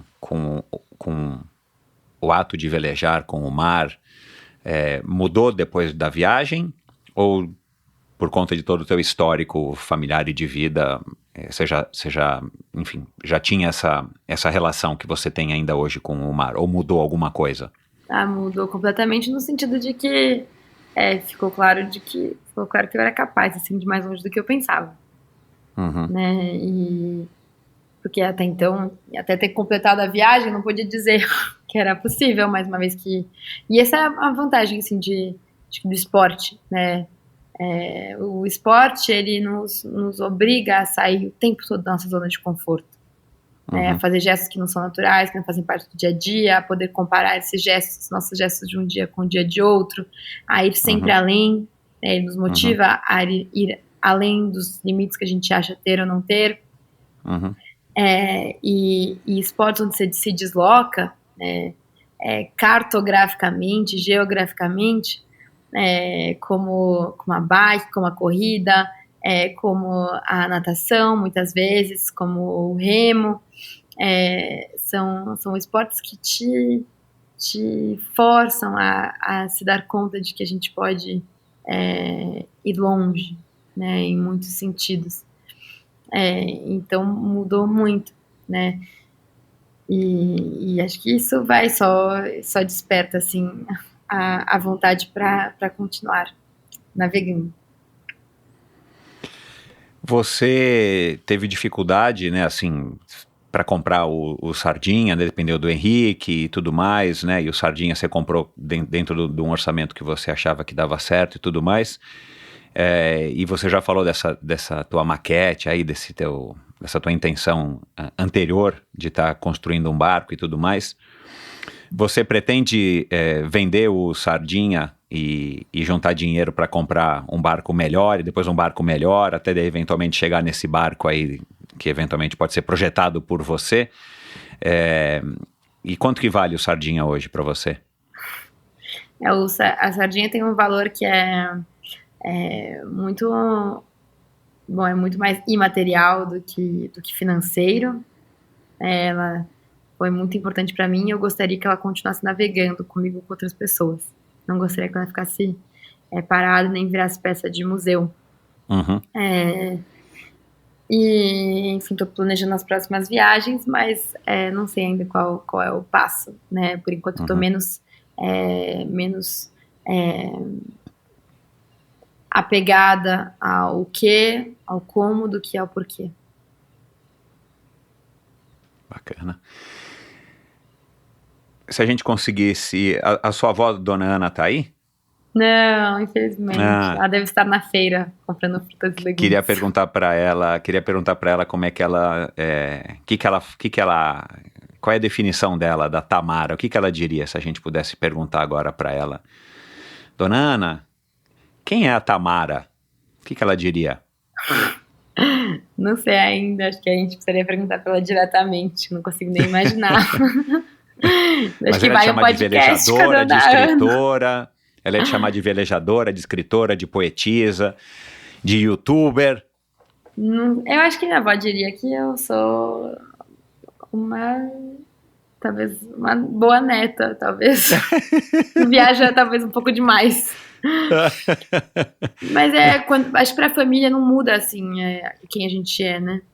A gente pode, enfim, ir pra Lua e voltar, atravessar a Antártica a pé, sobreviver, mas a gente vai continuar sendo, assim, filha, mãe, e por mais que a minha relação tenha mudado com os meus pais, é uma mudança ligada simplesmente ao meu crescimento, o fato de eu virar adulta e não ao fato de eu fazer essa viagem. Claro. Então, talvez esses títulos distintivos, menções, entrevistas, isso não muda quem a gente é. Isso muda o que os outros acham que a gente é, mas não quem a gente é de fato. E a família que nos conhece melhor vai sempre ter a gente na nossa versão mais essencial. Isso não é a pura verdade, porque tem muita gente que acaba acreditando no release, né?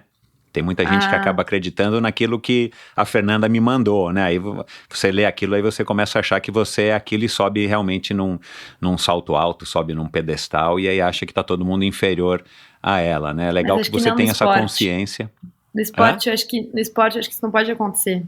Porque o esporte, ele te obriga a o tempo todo partir do nada, né? Partir do não gesto e fazer o gesto. Você pode ganhar quantas medalhas for, bater quantos recordes for, mas a sua próxima sempre vai ser a partir do zero. Não vai estar melhor que os outros, né? Nem melhor do que você já foi. Nada garante que você vai partir para uma próxima travessia que você vai concluir só pelo fato de você ter concluído essa, né? Nada garante, exato. Como a gente pode citar, o esporte tem esse poder, atletas, né, de te manter mais humilde, mas tem gente que se perde, pode acreditar. Mas é legal saber que você está com essa consciência e você não tá deslumbrada com o seu feito e nem com toda essa atenção que você está tendo, que está sendo grande, né? E eu acho que você tem que aproveitar isso até para depois poder dizer se isso é legal, se não é legal e tal. Agora, para terminar... Acho que o perigo, talvez, você tocou num tema importante, assim, acho que talvez tenho mais dificuldades que antes, porque quando surgem outras solicitações, é muito fácil a gente perder o foco, né? Tipo, eu tenho menos, talvez, pique do que eu tinha no começo, para responder as mesmas perguntas dos outros, ou as mesmas perguntas, ou, por exemplo, hoje, antes da gente se falar, eu estava ainda perdida com qual era aplicativo, se era fone ou não, eu não fiz teste. Então, assim, situações que eu não teria vivido 3 meses Exato. atrás ou 4 meses atrás, eu tô vivendo hoje porque eu tô mais cansado. E isso me afasta da navegação. Se não tivesse solicitações, talvez eu já estivesse no mar de novo, sabe? E não tô ainda.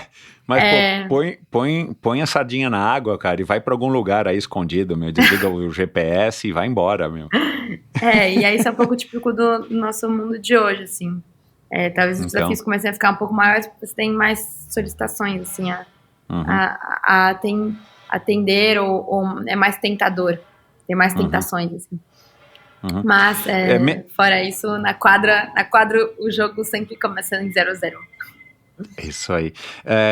Você não tá pensando muito no que você vai fazer, mas eu imagino que você tenha aí já alguma coisinha aí anotada em algum lugar dos seus sonhos e tal, não precisa dizer aqui.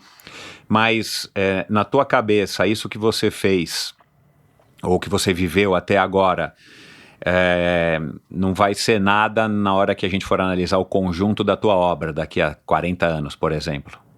Você tem essa sensação de que você vai realizar feitos, e não digo travessias, não estou dizendo travessias necessariamente, mas assim, tipo, que você vai alçar voos muito mais importantes, muito mais notórios do que ter sido a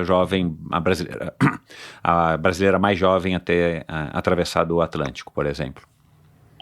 Eu acho que isso é irrelevante, assim, ser mais jovem, mais velho, primeiro, último, isso é irrelevante. A gente não pode fazer, a gente não pode tentar transformar a nossa vida num currículo vitae, assim. Eu acho que a gente tem que fazer as coisas que fazem sentido pra gente, se a gente deixa de ter a motivação necessária pra gente ir além. Conversei com uma amiga, Fernanda, remadora, sobre algo que aparece muito, né, que é muito recorrente no Brasil entre os atletas, que é esse overtraining, né? Você tá sempre treinando até o momento que você perde a motivação, e quando você perde a vontade, não importa quantas estrelas você tem né, no seu currículo, não importa quantos prêmios estão na sua lista, aquilo deixa de ter sentido. Então, não sei o que vai estar escrito na minha página do Wikipedia, que, aliás, descobri que eu tenho uma esses dias, nem sabia. Eu tô com ela aqui aberta, acabei lendo um pouco, não foi feita por ninguém ali que você tenha autorizado ou reconhecido. Você precisa dar uma olhadinha, né? Às vezes é legal.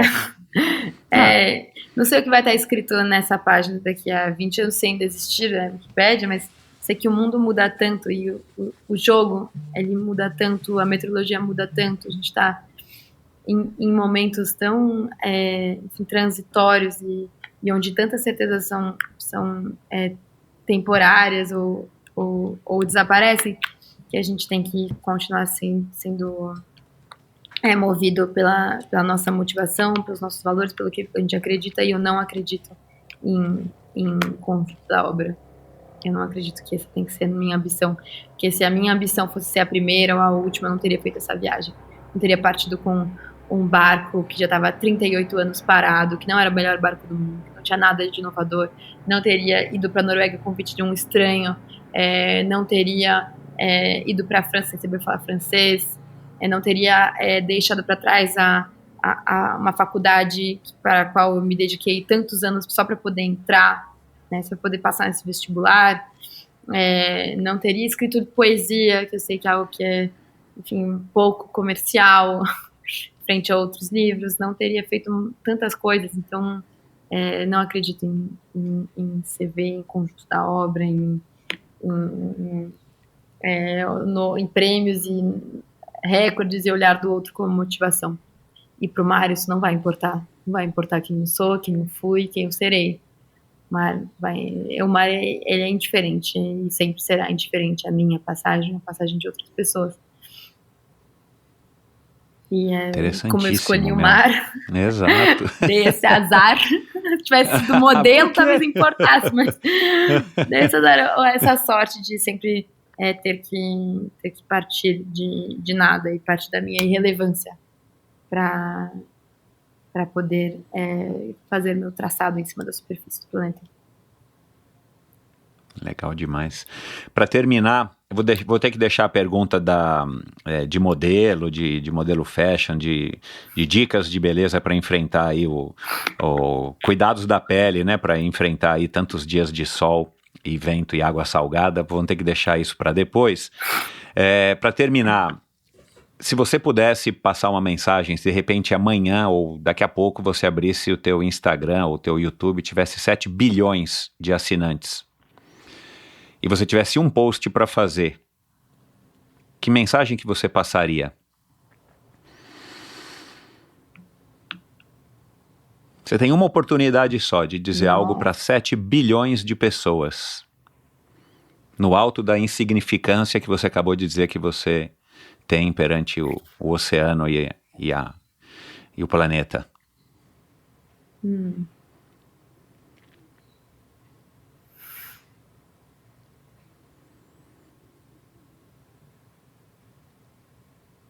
Vixe, Maria. A gente tá aqui, viu, pessoal? Ela tá pensando.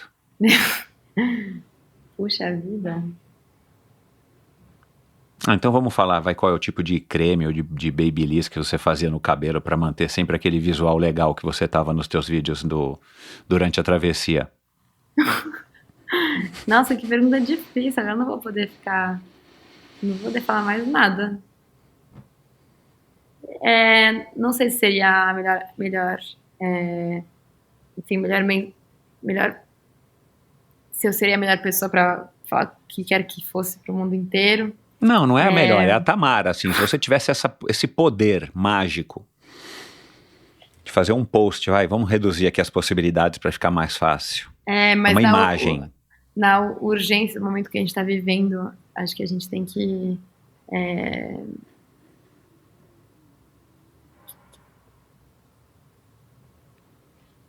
eu não tenho como eu acho que eu com certeza sintetizar. Seria mais fácil para você escrever um livro, né? Que fosse publicado para 7 bilhões de pessoas. Mas eu acho que eu não gostaria de ser a pessoa que tem o poder da voz, sabe? Eu sou muito nova e eu vivi poucas coisas e eu tenho pouquíssima experiência ainda. Mas eu sinto que a nossa geração vai ter como grande desafio, com certeza, garantir as vidas futuras através da preservação da saúde do oceano, da saúde do planeta. Não sei qual seria a mensagem ideal, mas eu acho que isso é algo que a gente não pode perder de vista em momento nenhum, enquanto a gente estiver preso nas nossas telas de celular, olhando posts de Instagram, é o valor que tem o tempo, o valor que tem cada decisão que a gente toma no dia a dia, na existência do tempo das outras pessoas que virão em seguida e que a gente encontrará daqui para frente. E a gente não... Acho que esse vai ser o grande desafio do que a gente já está vivendo e que a gente vai continuar vivendo nos próximos anos. Não sei qual é a melhor solução, não sei quem são as pessoas que têm as respostas e as respostas que não servem, mas olhar para o chão, olhar para o concreto, olhar porque a gente ainda tem de talvez natureza e saúde do mar a preservar. Eu acho que essa, não sei qual é a mensagem, mas com certeza estaria ligada a isso. Se eu tivesse um apelo a fazer, seria com certeza ligado a isso, a saúde do mar e a saúde das pessoas. Bacana. Obrigado mais uma vez, Tamara. Se as pessoas quiserem entrar em contato com você, é fácil. Eu vou colocar os posts, os links para suas redes sociais, canal no YouTube. No teu Instagram tem até, acho que, contato para palestras, né? Não me recordo agora na bio. Na bio positivo, tenho feito bastante até. Legal. Então eu vou colocar no post do episódio de hoje. Muito obrigado, adorei. Obrigado aí por ter concedido aí um pouquinho da tua agenda, do teu tempo para bater esse papo. E foi um prazer enorme, tô torcendo e sigo aqui torcendo por você e acompanhando aí você nas suas aventuras, sejam literárias, sejam midiáticas ou as aventuras nos oceanos desse nosso planetinha. Muito obrigada, Michel. Abraço para Michele, para Tamara, para Nina.